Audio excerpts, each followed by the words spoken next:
Hold on a second. Okay. Welcome. Today we'll be discussing on neuromuscular disorders. Neuromuscular disorders means the nerves have got a terminal on the muscle. This is muscle. This is the axon. Motor nerve. It will end on the muscle. This is called as neuromuscular junction, NMJ. And the disorders belong to this area are grouped under as neuromuscular disorders. So the most common disorder of this group is what is it? Can anybody tell me? Huh? Myasthenia Myasthenia gravis. gravis. Yeah, have you seen any patients of myasthenia gravis? Amitabh Bachchan's.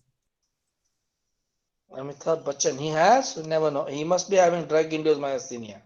Maybe. Okay then. Huh? Anybody? In your ward, have you seen? No, sir. Yeah.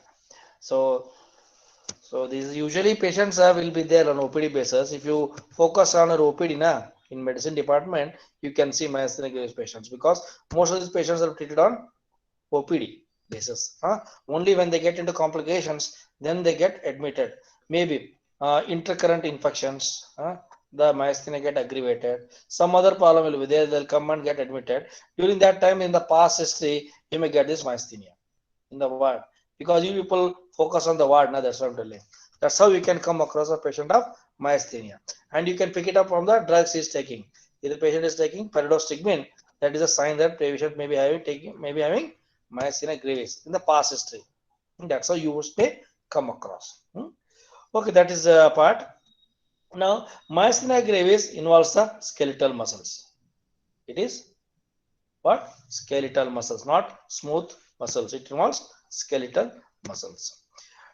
This is due to actually decrease in acetylcholine receptors. So these are motor neurons which are ending on skeletal muscles. They secrete acetylcholine, and correspondingly the muscles postsynaptic area, they have got ACHR, that is acetylcholine receptors they have here, and this will bind here and it will create action potential, so leading to contraction. That is a usual mechanism. In myasthenia gravis, these receptors on the end plate, they are damaged due to antibodies. These antibodies are autoimmune. These autoimmune antibodies will damage these receptors. So myasthenia gravis is a post-synaptic. Synaptic. Okay, you should know that it is acts on the what receptors actually. That's basically it is like that. That is the predominant mechanism. There are other things, but predominantly myasthenia gravis is a acetylcholine receptor. I mentioned antibody mediated autoimmunity. Okay. Now this is a diagram. See here. This is axon. This is a motor axon of the nerve. This is a presynaptic neuron end plate. Now this is a postsynaptic. You can see here like this, like this. This is all. These are at the top here. Can you see this? All these things. These are actually receptors.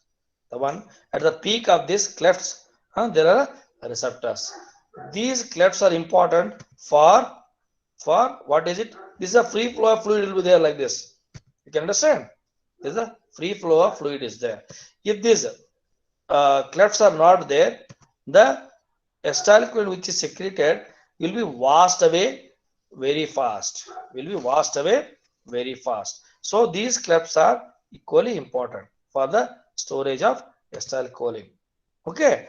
So these clefts are important. In a patients of myasthenia gravis, these antibodies will attack these areas, and as well these clefts are also these roofs. They'll get more flattened. So the acetylcholine get washed away early, and at the same time the receptors are decreased in number. This leading to the decreased action potential in the motor muscle fibers. These muscle fibers. So what happens in myasthenia gravis is the acetylcholine is of course secreted normally, but its availability as well as receptors are decreased due to the flattening of these clefts. This is the reason there is a acetylcholine. That's how the acetylcholine action will be decreased. Thus, the myasthenia gravis will present with the weakness of the muscles. Any confusion here? Hello? No, Are you sir. able to hear me? Okay. Are you Yes, able to sir. hear me? Students? Yes, sir. Okay, because sometimes the internet will give problem, that's why I asked for that. Okay. Any confusion till here? So, what is myasthenia gravis? Antibody mediated destruction of anti-ACH or receptors, as well as this. What is this? Flattening of this clefts. Due to that only same. Okay. Hello? Can you hear me or no? Yes, sir. Yes, Yes, sir. sir. Okay. Yes.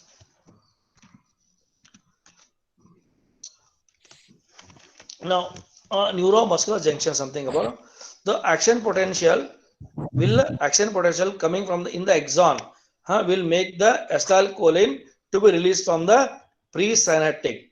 The action potential which is coming here will make the acetylcholine to be released from here. Release around 150 to 200 vesicles will be released per impulse. So the postsynaptic ACHR receptor consists of 5 subunits. These are not body. Focus only on this. There are 5 subunits in that, and ACH binds to this alpha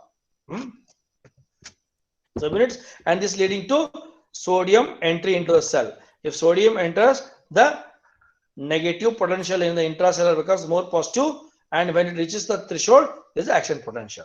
So that's what happens. If the receptors are only absent, this sodium entry will not occur, and action potential is decreased or absent. Hydrolysis, and also further, this acetylcholine is hydrolyzed by this enzyme. Acetylcholine is a esterase. So if you can get a drug which can block this enzyme, the whatever available acetylcholine will be less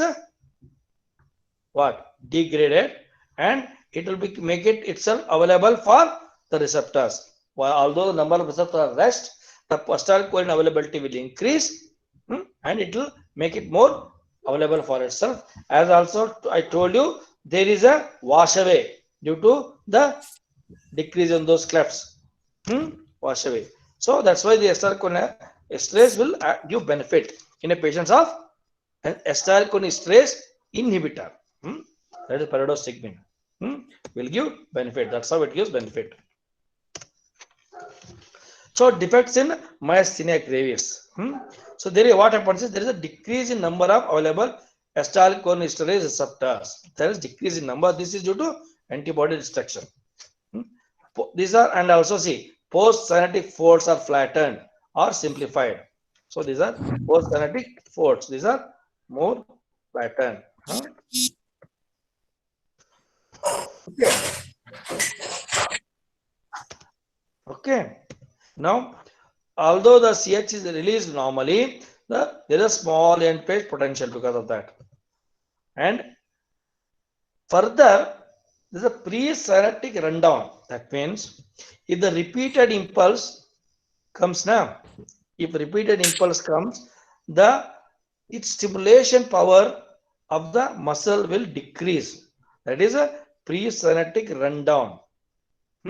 This is not seen in normal individuals, but in myasthenia gravis patients, there is a presynaptic rundown. That's why after the exertion, the power of the muscle will decrease in a patient of myasthenia gravis. That is because of presynaptic rundown. So there, as I told you, it is a disease of antibodies. So in diseases, there are numerous antibodies. Of them, I'll take up only these 3, which are more important. So the first and foremost antibody is this anti-acetylcholinesterase receptor antibody. This antibody is the most common antibody which is the cause for myasthenia gravis. This is the most common cause of myasthenia gravis. This is the most common. In 85% of the patients of myasthenia gravis, this is positive. So that means in 15% of the patients of myasthenia gravis, this can be negative. You should know that. It can be negative. So if there are, and apart from these antibodies, there are other antibodies, that is anti-MuSK antibodies, that is immune response to muscle specific kinase. This also can be there. It may be with the anti-AChR antibody, or this, when this is negative, sometimes it is positive. In a 40% of the patients who are negative to anti-AChR, if the patient is negative, among them, of the 40% of them, this anti-MuSK antibody will be positive. And this is the one case which is difficult to treat actually. And they have more predominant general complaints. Anti-MuSK. They are a bit difficult to treat compared to this. And low density lipoprotein receptor related antibody, LRP4.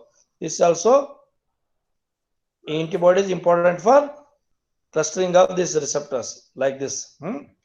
Both will have effect on clustering of anticholinesterase receptors.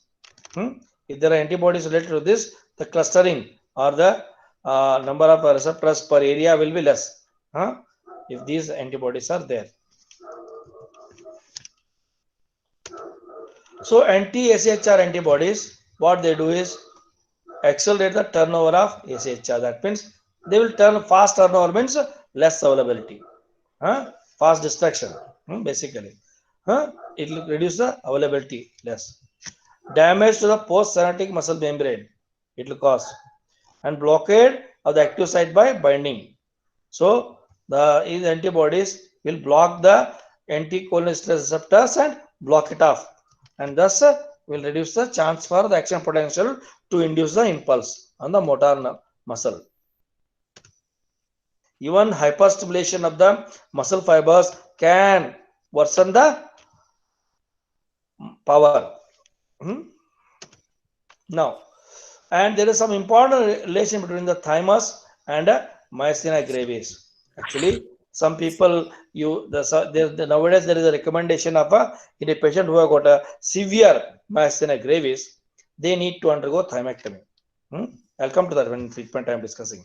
So there is important relation between thymus and myasthenia gravis. In 70% of 75% of the patients, in 75% of the patients, there is an anti-AChR antibodies.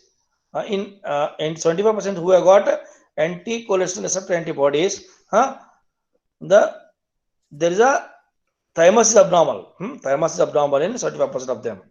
Of them, 65% is hyperplastic and 10% is tumors. All right. 75% of the myasthenia gravis patients, thymus is abnormal. 65% is hyperplastic. 10% has got tumors. And hyperplastia means size may be normal, but germinal centers will be active. And these tumors will express the muscle cells inside the tumors. So they will produce this antibody inside only because of that. These tumors, thymic tumors. So clinical features of myasthenia gravis are, it is more common in females. Myasthenia gravis is more common in females, and in females it presents in the age group of 20 to 30 years. Whereas in males it is presents with a bit late, 50 to 60 years onset. So in females it is early presentation, 20 to 30. In male it is in 50 to 60s, and it is more common in females, 3:2 ratio. Weakness of the fatigued muscle will be there, and it has got a variable course actually. There could be initially, in the initial period of the myasthenia gravis, there will be exaggerations and remissions. Prolonged remissions patient can have. They may have remissions like this. They may go like this years together. Again, it may come. And sometimes undetected infections and drugs can precipitate myasthenia gravis. A patient who is in remission, he gets intercurrent infection due to something else, then he may have presentation of myasthenia gravis. That can happen. Even drugs, maybe Amitabh Bachchan never know what he had. He was given antibiotics, lot of antibiotics, maybe aminoglycosides when he had liver injury. That was in Coolie shooting, maybe in 82. So that time he developed some muscle weakness, I believe, and how he is managing, I don't know. Even he came out of Corona, great guy. Even he has so many comorbid conditions. He has got a lot of fighting spirit, probably because of that he has come out. Anyway, that is different. So the muscle weakness, let us come to the muscle weakness, how it presents. So usually the upper eyelid and extraocular muscles are the particularly involved in patients of myasthenia gravis. These eyelids, they'll fall. They'll fall. They'll be asymmetrical. It is eyelid ptosis now. It is usually asymmetrical, not symmetrical. And due to this, there is a ptosis, and extraocular muscles means these muscles they will not be contracted properly. Because of that, diplopia can happen. Snaring, when they try to smile, they can the expression normal person when a myasthenia gravis patient when they try to smile, these folds they'll not be there properly, and it will give a different picture, snaring sign. You don't have to smile. And these nasolabial folds and all these things, they will not form properly the way here. They will be more flatter. You can see here actually on this side there is a more flattening of this nerve. On this side there is hardly any crease here, but on this side there is a nice crease drawn. Artist has nicely drawn that. Due to weakness of the muscles of the pharynx, tongue and all that, the patient can have dysarthria, difficulty in swallowing, nasal regurgitation, aspiration of liquids, and bulbar muscle weakness is more commonly seen in patients with the anti-musk antibody. That's why I told you anti-musk antibody is very idiotic. It causes most problem. 85% of them will have generalized weakness also.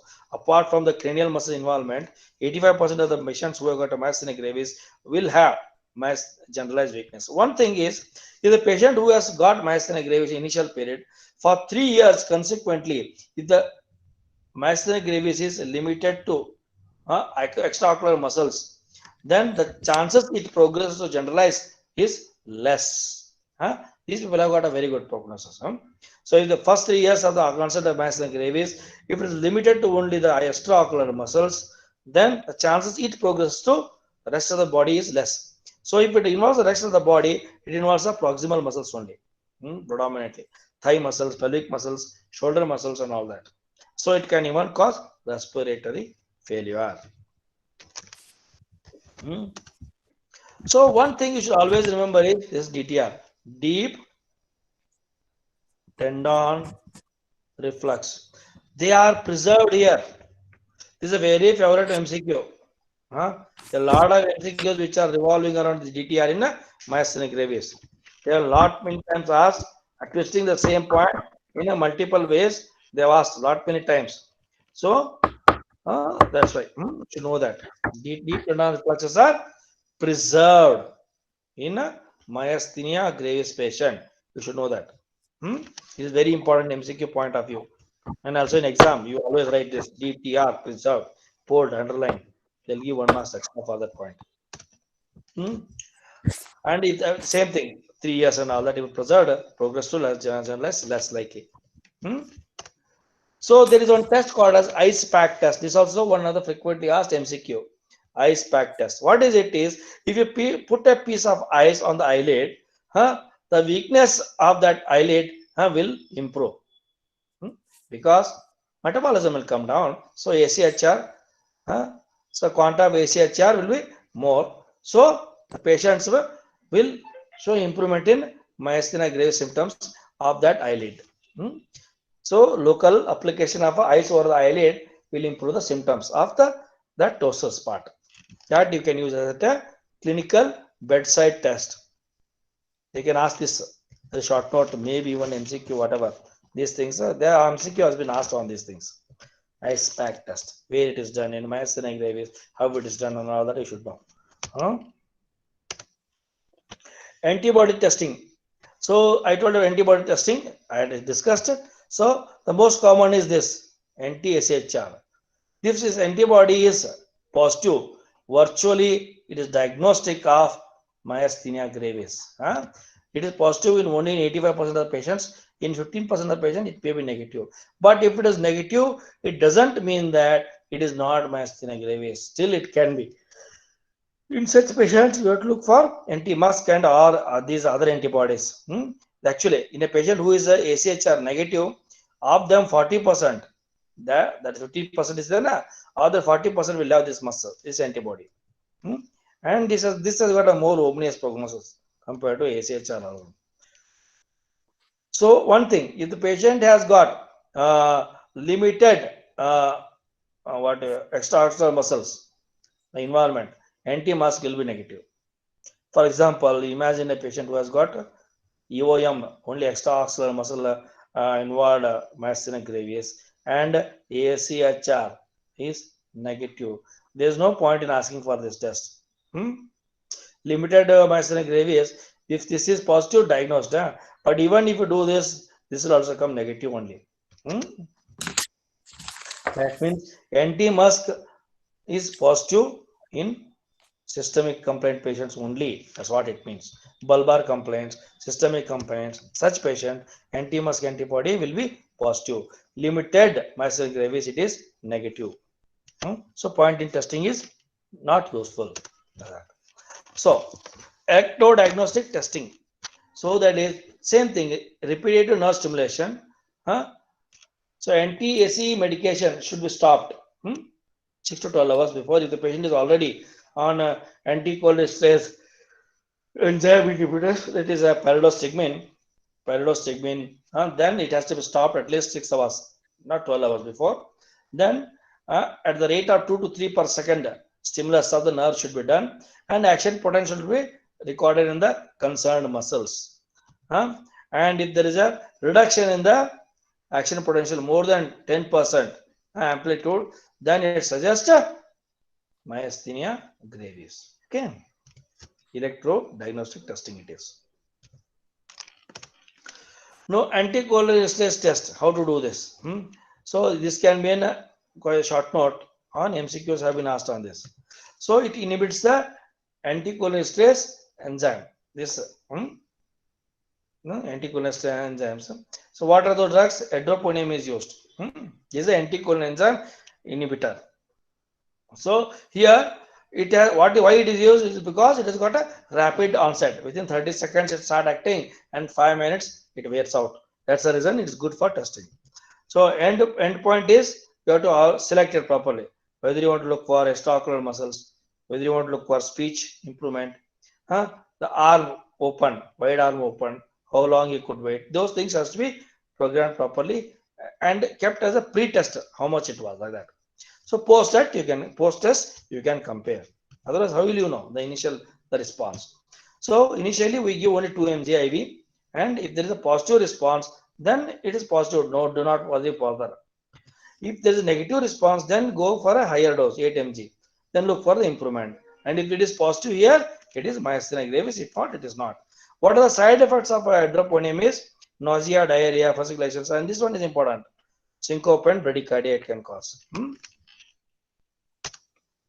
So now when you get a case of myasthenia gravis, there are a lot of differential diagnoses which come into this one, and many times the MCQs have been asked in and around these differential diagnosis of myasthenia gravis. They are not many times they will try to twist it around this, especially this one, Lambert-Eaton syndrome. They are very fond of this. This now they will always keep it as a possibility and start twisting questions around that. This one, Lambert-Eaton syndrome, myasthenia syndrome. Okay, so there is something called as congenital myasthenia. Here, it is not due to antibody. Of course, it is a disease of a neuromuscular junction, but it is not due to antibody. It is a genetic mutation.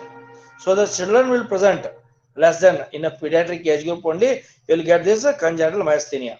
So the difference will be ACH or antibody will be negative. However, apart from that, age of onset is early. Whereas even if it is a female patient, they'll get in a 20 to 30 years of age group. I told you.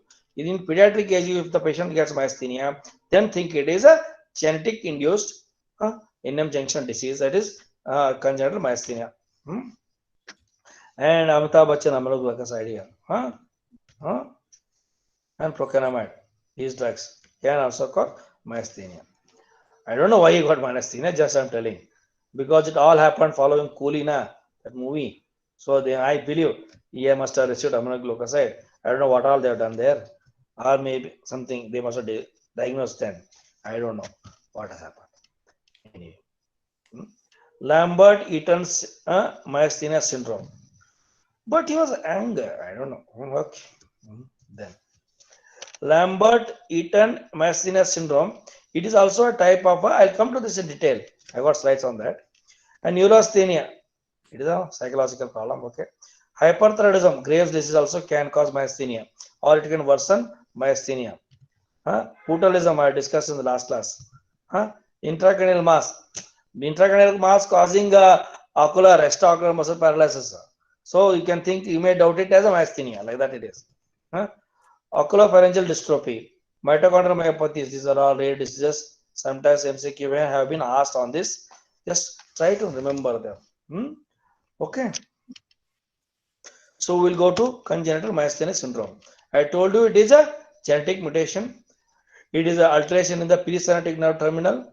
Symptoms similar to the myasthenia gravis, but there will be presynaptic rundown, appetitive stimulation will cause increase the weakness and all these things, but antibodies are not there. That's all. And early age of onset it is congenital myasthenia syndrome. And this is favorite of MCQ, Lambert-Eaton myasthenia syndrome. It is also a presynaptic disorder. Proximal muscle. See, these patients, this involves the lower limbs more commonly than the ocular muscles. The classical myasthenia gravis includes the ocular muscles, whereas Lambert-Eaton syndrome involves the lower limbs more commonly. Of course, even in 70% of patients, cranial muscles can be involved, but predominantly it involves the lower limbs. And one thing, remember this, tendon reflexes are gone here. Unlike myasthenia gravis, tendon reflexes are preserved. Here they are absent. And here, some funny thing is, low repeated stimulation will cause a decremental response, similar to myasthenia gravis. You increase the frequency of stimulation, the response of the will increase actually. High rate nerve stimulation. Stimulation will cause like this. That is some funny thing. You should remember this. The MCQ can go around this point. Autoantibodies are directed against the P bar Q type of calcium channels. Younger females, if it presents, they don't have cancer. Old age people, they have this. So small cell lung cancer. So that means with or without cancer, Lambert-Eaton syndrome can be there. As a paraneoplastic syndrome. What is paraneoplastic syndrome? Anybody know? Students. Paraneoplastic syndromes. Shivani, Suchit, Sukubai. Where there is involvement of more than 2 endocrine glands. In a patient, what is it? Due to some other reason. Like there is ectopic release of from other sides the hormones are released, or from other sides it's done, which is usually not done in that place like that. Ectopic endocrine secretion, something like that. Paraneoplastic. Don't go by the name. Paraneoplastic syndrome. Sir, it is like there is no clear correlation between cancer and the symptoms. Yeah, they are unrelated symptoms of the cancer presenting. Very good. The patient who has got a cancer in the lung, now this patient has got a Lambert-Eaton syndrome. How can you correlate? No automatic connection. Action at distance. It is a action at distance. How many of you just see quantum physics like that? Action at distance like that. Entanglement and all that. Just okay. Just I'm making fun now. See, it is a disease which is totally, and you cannot correlate. These are paraneoplastic syndrome. Okay. So like if you got a brain tumor, there is a ocular muscle involvement, then fine. You should be able to explain. These are totally unrelated. It can happen. That is paraneoplastic syndrome. So that's about Lambert-Eaton syndrome. Okay. This is a rare thing. The progressive extraocular ophthalmoplegia, only EOM will be there. There can be proximal muscle involvement, but this is a mitochondrial disorder. But rare thing. Now we'll come to treatment of myasthenia gravis. Anticholinesterase medications, inhibitors medications.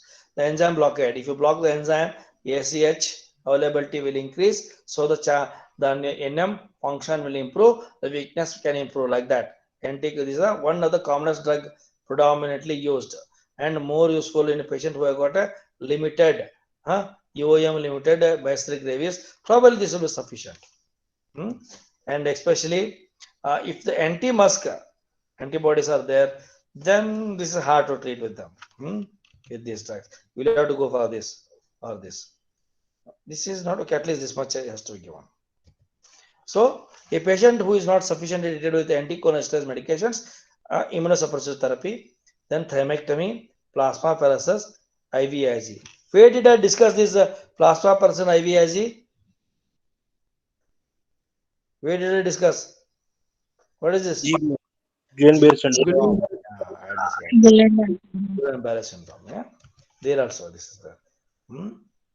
So this is basically a patient who has got seriously ill, acute, admitted in ICU, respiratory failure. Then do this. Then when you stabilize, then switch over to these drugs, like that, and maybe even this. I'll come to that. I'll show the flow chart. Yeah, it is there now. Think of the devil. Devil is here. Fine.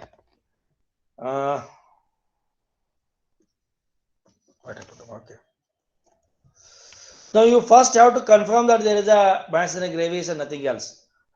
Once you are confirmed, then check whether that is only ocular involvement, there is generalized involvement, or if there is seriousness, severe crisis. And if the severe crisis, take him to ICU, put him on ventilator, give this plasmapheresis. Then when he recovers, then start thinking what to do. Okay, that I'll come to now. And if there is an ocular involvement, rule out again brain tumor and all that. Mainly focal elements, rule out brain tumors further. And if then you are fine, then give anticholinesterase treatment. That is more often sufficient. And if that is still unsatisfactory, then only think of giving immunosuppressive drugs like glucocorticoids and all that. I'll tell you what is it. Okay, this is how the flowchart goes. EOM involvement alone, simple treatment, pyridostigmine. Very uncommonly, we go for immunosuppressive therapy. Fine. And if there is a severe generalized complaints, then of course you have to give acetylcholinesterase.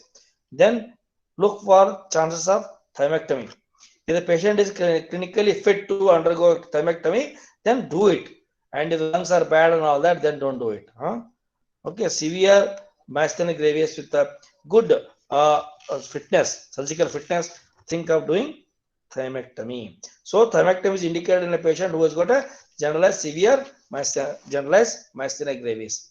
Okay, such patient with the good lungs. Clinically, surgically, you should fit, because thymectomy is a big surgery. Once thymectomy is there, if it is okay, fine. If not, add up immunosuppression. Okay, that's how the flow goes. Acetylcholinesterase medications now. So anticholinesterase antibody is there in such patient is more beneficial, and if this antibody is there, less benefit. Pyridostigmine is used. Nowadays they are giving long acting. Okay, action is within 15 to 30 minutes. Last only 3 to 4 hours. That's why you have to give frequent dosing. Especially before the meals, you have to give maximum dose per day. You should not cross more than 300 mg. Surgical removal. Yeah, I told you the indications for surgical removal. Surgical removal indication in generalized myasthenia gravis patients.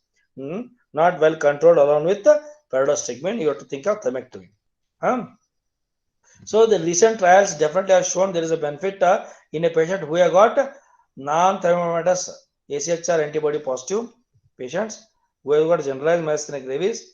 There is an improvement in strength, a requirement of immunosuppressive drugs, azathioprine, all that decrease for those patients who have undergone thymectomy. So a patient who is anticholesterase positive and who has got generalized complaints, and if you do thymectomy, he will require less amount of immunosuppression. Because immunosuppression is a very difficult thing. A patient who to give immunosuppressive drugs can have lot many other problems. That's why we try to avoid immunosuppression. So immunotherapy that is. So crisis, IVIG and plasma paralysis, I told you that. And if you want a faster improvement, apart from this, next step is glucocorticoids. They'll act in 1 month, 15 days to 1 month, they'll give benefit. Will start acting within the short period. And long-term goal, azathioprine and mycophenolate. These drugs you have to give if the improvement has to sustain for long. So same drugs I told you about I told you just now. Now let us solve some MCQs. Okay. Patient had ptosis and diplopia, which was relieved within 5 minutes of administering IV drug. What is the diagnosis? Tell me, they are very simple questions. I would expect you to answer. Myasthenia gravis. Okay, good. Because Turner palsy, unlikely. Crias ophthalmopathy, unlikely. These palsies will not improve with any of the drugs. Okay, very simple. Good. Today I got very simple MCQs. I expect you to answer.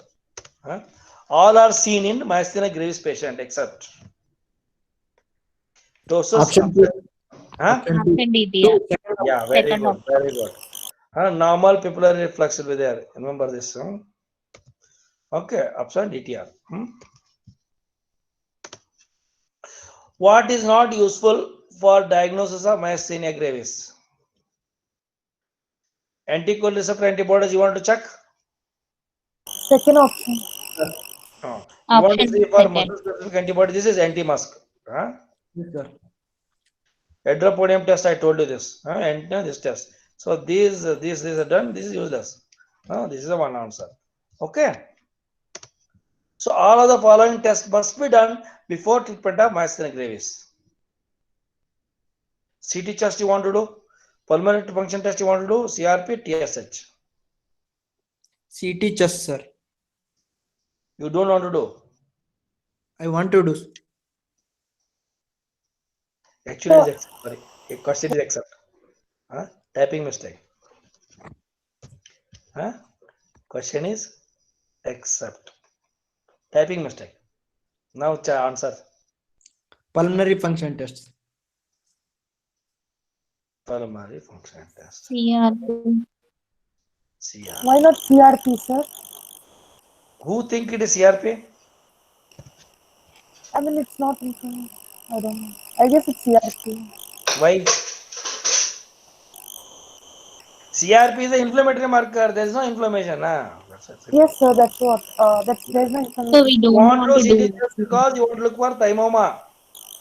Fine. Yes, sir. You want to see pulmonary function test because respiratory muscle weakness can happen. Yes, sir. And if you are planning for thymectomy, definitely you have to do pulmonary function test. Yes. Fine. And CRP is the inflammatory marker. And TCH, Graves' disease, can cause myasthenia gravis. That's why. So this is the one.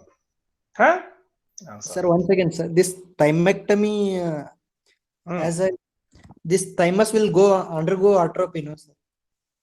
After In this some- patient, it is hyperplastic. Okay, sir. It's not always hypertrophy.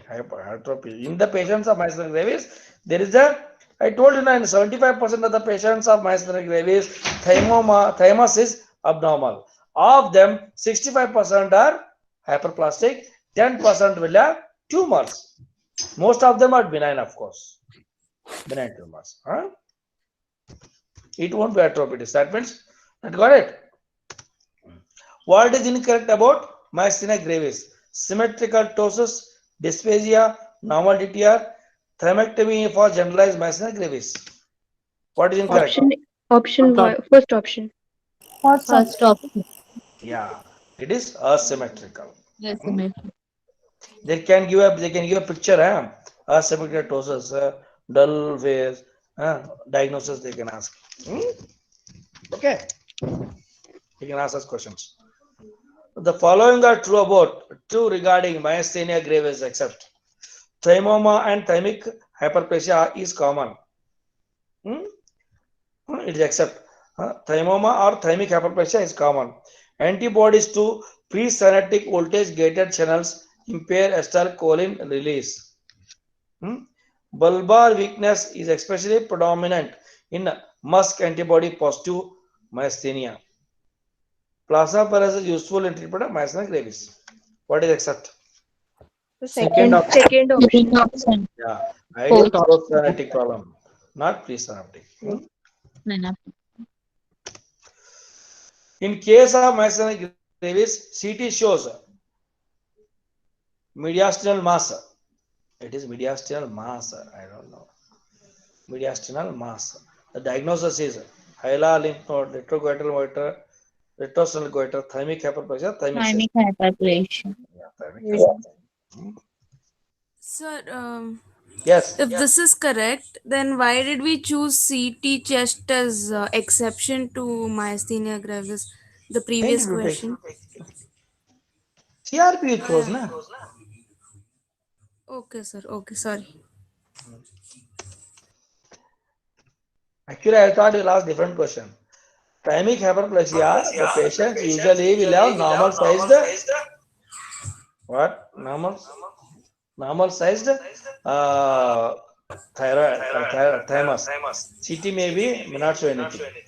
But this goiter, which can also called MG, can confuse. But anyway, that is Graves' disease. This is a colloid goiter. Colloid goiter. Okay. Oh, that's it. So thymic hyperplasia is the correct answer. You know what is the difference between colloid goiter and the Graves' disease? We'll come to we'll discuss endocrines. Okay. All of the following are examples of proximal myopathy weakness except myasthenia gravis, thyroid myopathy, drug-induced myopathy, Duchenne's muscular dystrophy. DMD. Myopathy, Duchenne's muscular dystrophy. It is proximal muscle only. There is a proximal muscle weakness with a true hypertrophy of the calf muscle. Myasthenia gravis is not a myopathy actually. Proximal myopathy. Ice pack test is done for. Myasthenia gravis. Yeah, very simple. I discussed that. Okay. Okay, then come. 35-year-old man presents with the complaints of ptosis with a difficulty in chewing and occasional swallowing. 35-year-old man with the complaints of ptosis with the difficulty in chewing and occasional swallowing. On examination, there is a asymmetrical ptosis. Lateral abduction time for 60 seconds. Repeated nerve stimulation test shows decremental response. EMG shows myopathic response. This is something amazing. Anti-ACH receptors antibodies negative. Probable diagnosis is ocular myasthenia gravis, generalized myasthenia gravis, SCNE anti-CHR antibody. Since it is typing mistake. This is since anti-ACHR antibody are negative, consider other diagnosis. Chronic progressive extrahyperplasia. What is the answer? Third option. Since anti-ACHR antibody is negative, you want to think of something else? Sir, anti-MuSK. Other diagnosis. You want to change the diagnosis now? Or you want to look for other antibody? Sir, other antibody. But the choice is other diagnosis. This is a since. Read it as since. Since anti-ACHR, I don't know why you have typed like this.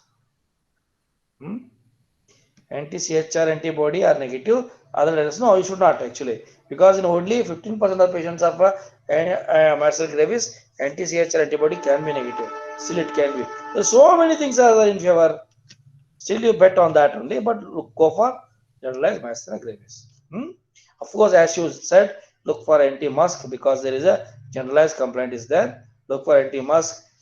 All those things you do. Fine. And these decremental response, you see, then you give a test of heteroponium test and all those things and confirm the diagnosis. Okay. Try to confirm. It is still a case of myasthenia gravis only. Which of the following is true regarding Leighton-Lambert syndrome?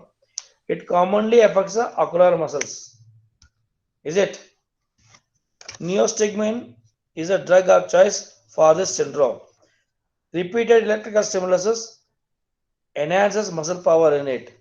It is commonly associated with the adenocarcinoma of the lung. Hello, students. Yes, Did I sir. lose you? Hello? Sir, fourth option. Common is not commonly, actually. It is not commonly. It is not commonly. Fine. Because there is other non-CA, it is small cell carcinoma. Okay, adenocarcinoma, say. Okay, it is not commonly. It may be associated. Okay. Especially old people. If it comes in young female, it will not be now. This one is important actually. The repeated electrical stimulation enhances muscle power.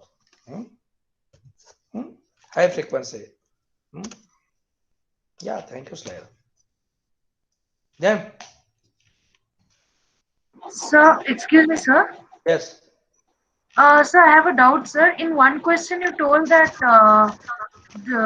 what is it? Myasthenia gravis is not a myopathic disease, but in the next question, you told that generalized myasthenia gravis in that EMR will show myopathic response. What Yeah, do you? yeah, it is there. That question is like that.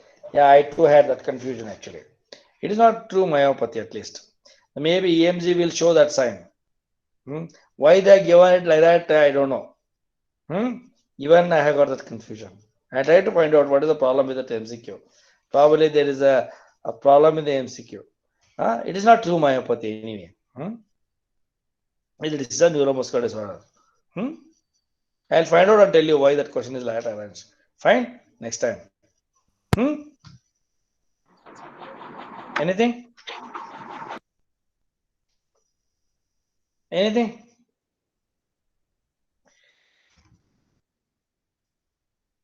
You have any doubts, you can ask now.